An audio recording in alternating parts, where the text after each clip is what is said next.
Question, or are you just trying to talk me?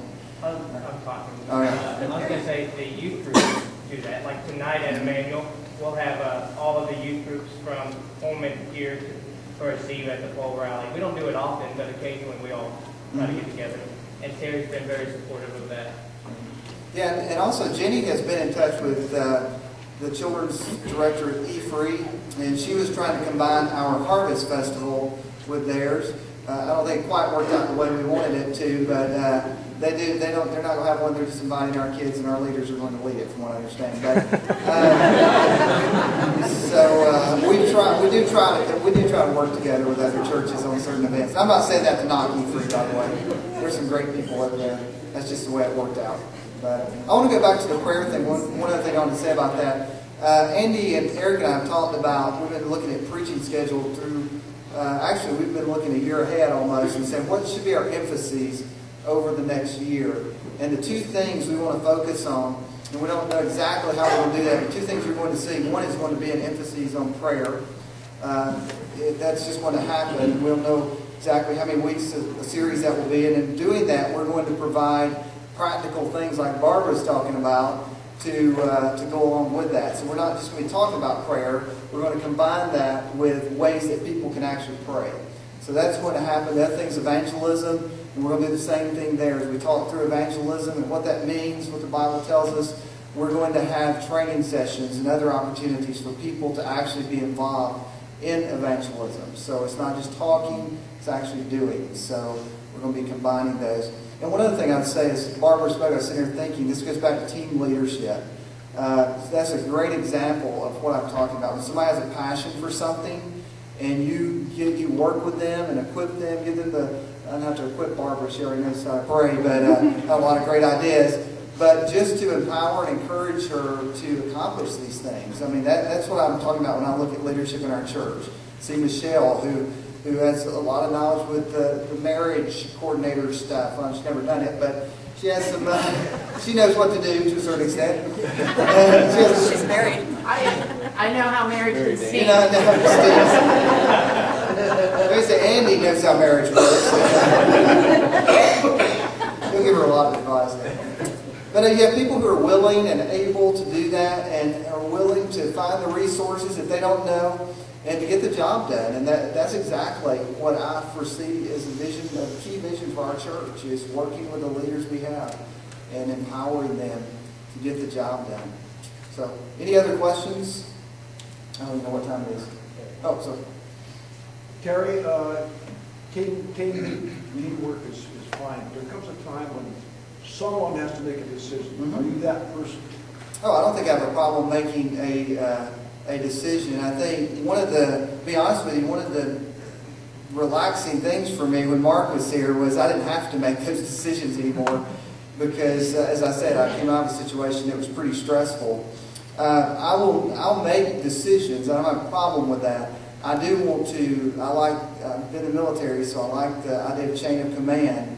And I use my leaders that way. I don't usurp, if somebody comes to me about Andy's, worship, I'll send them to Andy because he's the worship guy. I know very little about music and how that works. And it's the same for all of our staff. I defer to them on their leadership because I respect their leadership. I'll do that for Bob as the leader of our internationals. And I defer to him on those decisions. And if it's something that deals with the whole church, then I'm more than willing to step up and lead the way in that. But it will be, here's another key to that, and that's a good question that leads to this. One of my favorite examples of team leadership is Tony Bennett, not the singer, but the basketball coach. Tony, if you notice when he was here, he would when he would coach, if they had a timeout, he wouldn't go directly to his players. He would go out on the court with his coaches, and he would contemplate with him. I almost emailed Tony a few weeks ago just to ask him. I said, "What are you guys talking about? Maybe I'm completely wrong, and they're just shooting the breeze while they're standing down the court." I don't know. But I would assume, knowing Tony, that he's most likely conversing with his coaches to find out, okay, what needs to happen here. And then he obviously makes a decision, goes back to his team, and he tells them what to do. And it's a great example of team leadership. I mean, he's obviously making the decision, but he's doing that in concurrence with his whole leadership team. And I know there's going to be some decisions that the senior pastor just has to make. That's just the way it is.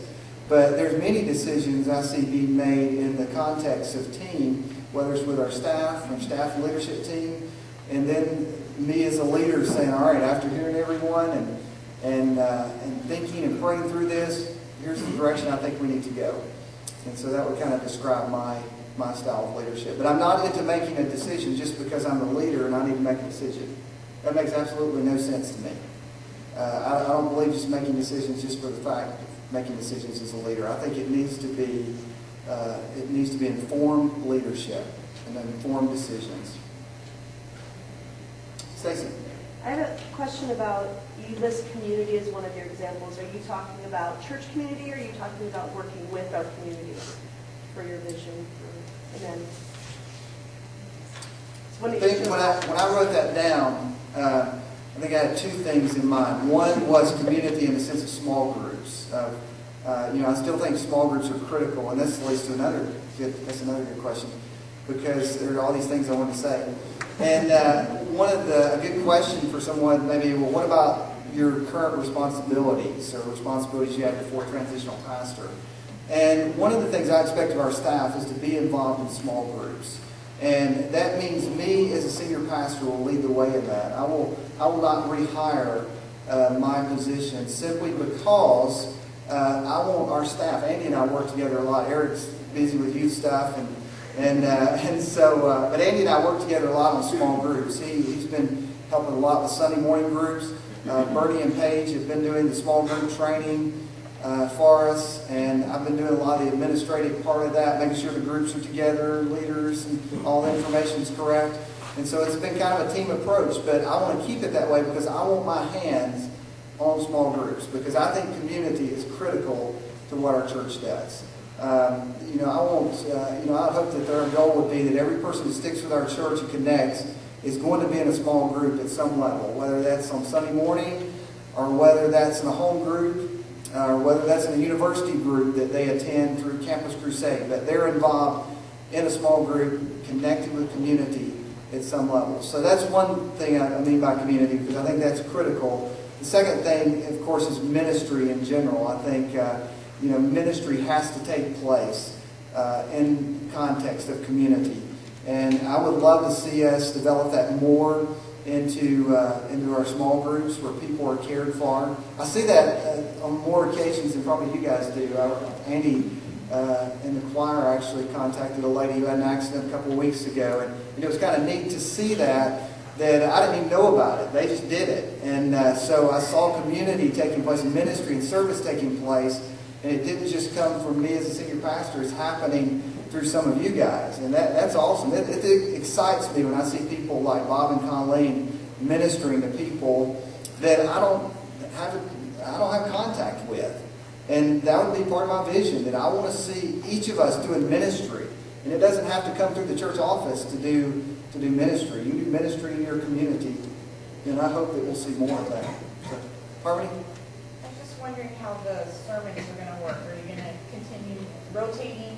Andy, Eric, you, or will you be the primary pastor when it comes to sermons? Or how good question. Okay. She said, how is the sermon rotation going to work? Is that the right question with me and Eric and Andy? What I would perceive there, again, it's going to go back to a team approach. We haven't sat down and said a certain percentage, I think, at this point. What I would perceive and what our staff has been talking about is I would do probably 70% of the speaking, and the rest of that would be divided between Eric and Andy. It seemed like we came up with a number of Sundays at one point, but I can't remember. That would be about 35 Sundays or so that I would be in the pulpit, and the others would be divided mainly between Eric and Andy, and others, we will fill in with Bob, and on occasion we'll have a guest speaker. So that's what we would look forward to. And one of the reasons I like that, I started studying that when I became the transitional senior pastor. I started talking to different pastors around the country. Actually, there were a couple of you guys. I was trying to see if anybody's here. I know Richard Porter was one of those guys that I think Schumacher's were the others that So they came from churches where there was a team approach to speaking. And so one of those pastors I actually called and I talked to. I didn't know him, but I wanted to know what he was doing. And I think their church did 50-50. He did 50% of the time. One other co-pastor did the other 50.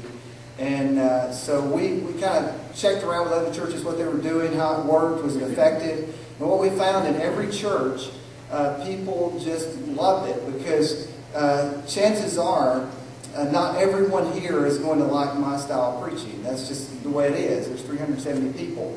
But, and it was the same when Mark was here. But when we have a variety of speakers, which would mainly be myself, Eric, and Andy, it's not uncommon, like when Eric or Andy speaks, somebody's like, man, that was just an awesome sermon. I love to hear Eric speak, or I love to hear Andy speak. And that excites me because, again, it's a team approach. It's people. It's the need of different people, and so that's kind of the way. That's kind of the reason we're moving in that direction. Chuck. Just one thing I want to remind everybody, that there are several seniors here that are still involved actively with the rest of the Baptist churches in the area on Thanksgiving dinner together, the picnic in the park and things like that. So we're interacting with churches in this region. Mm-hmm. There's still a pretty good, strong contingency of senior adults in the whole association. Yes, so of the examples you've given, you've almost asked what all of them, but what do you have in mind in terms of our values of theological foundation to say towards them? Yeah, that was kind of a gimme to me because when I look at our church, he asked about the value of theological foundation. And so to me, that as I just thought through what are the strengths of our church, that was just something that jumped out at me immediately because I look at the spiritual knowledge or depth of the people in our church, and we have so many people who are biblically literate. I mean, they are studied. Some, I think about Bernie, who's memorized more scripture than I'll ever forget. Yeah, is that right? And I think about Merge, who's been studying the scripture for years. Bob Harvey. I mean, we've got several people who know the Bible. And so I see that as one of our strengths. How that plays out, again, is through small groups. I think we, whether at one time we had when I first came here, there was kind of a plan. Some of you may remember what it was, to send people over like a 3-year period through certain classes. 4-year period, okay. Core curriculum. What is it called? Core curriculum.